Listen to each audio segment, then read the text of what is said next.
Алып качып баратканда машинада оюма зордуктап салбаса экен деген нерсе болду. Ушул нерсе оюмдан кетпей койду. Себеби буга чейинки окуялардан кийин катуу таасир калып калган окшойт.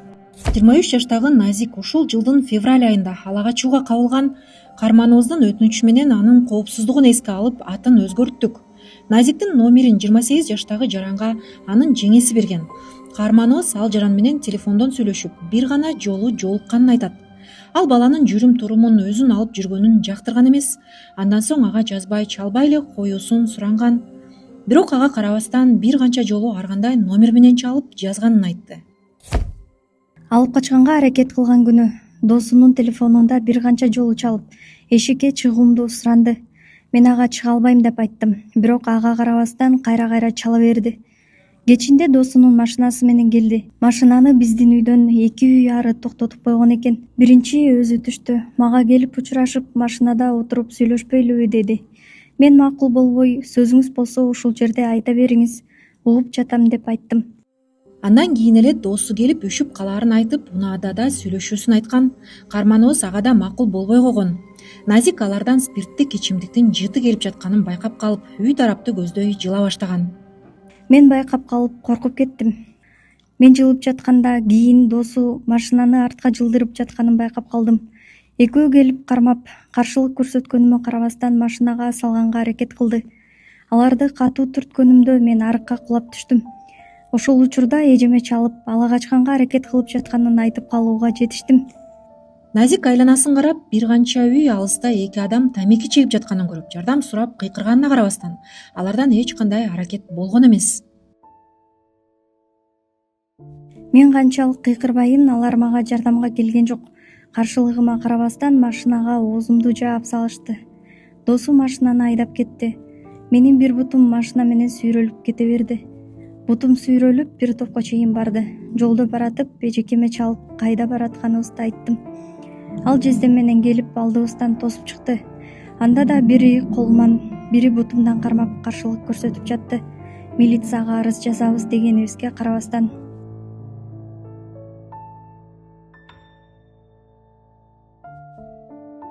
Карманыбыз окуя болгон жерге милиция чакырып арыз жазган. Андан соң эртеси ала качууга аракет кылгандар милиция бөлүмүнө келип сурактан Назик унаага өзү отурганын айтышкан.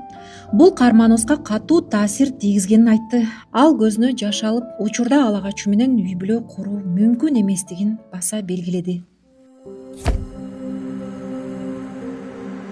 Аны алып качкан 2 жарандын бирөө үйдүн жалгыз баласы болсо, дагы бирөө үй бүлөлүү экендиги, анын 2 баласы бар экени айтылды. Учурда Карманыбыздын иши Ленин райондук сотунда каралууда. Түшүнүп калгачы, мектепти да бүтө элекмин мен.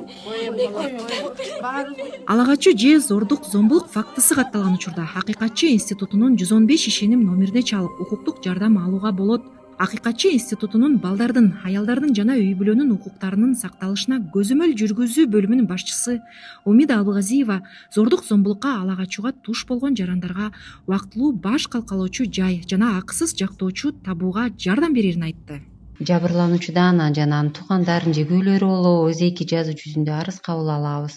Андан кийин ала качууга курмандык болгон анын укуктары жана коргоо жолдору тууралуу түшүндүрмө иштерин баштайбыз. Эгерде жабырлануучунун барган жери жок болсо, убактылуу коопсуз жай табууга көмөктөшүү көрсөтөбүз. 2024 жылдын алгачкы 6 айында 6 ала качуу фактысы катталган. Ошол эле жылы 5 декабрда 24 жаштагы кызды белгисиз жарандар алып качкан. Милиция шектүү катары 3 жаранды кармаган. 18 декабрда дагы бир кызды 30 жана 35 жаштагы белгисиз жарандар алып качкан. Ички иштер министрлигинин маалыматына караганда 2023 жылы 14, 2022 жылы 36 ала качуу фактылары катталган. 2019 жылдын 1 январынан тарта жаңы кодекстер күчүнө кирип, ала качуу мамлекеттик айыптоо боюнча оор кылмыш катары квалификацияланган.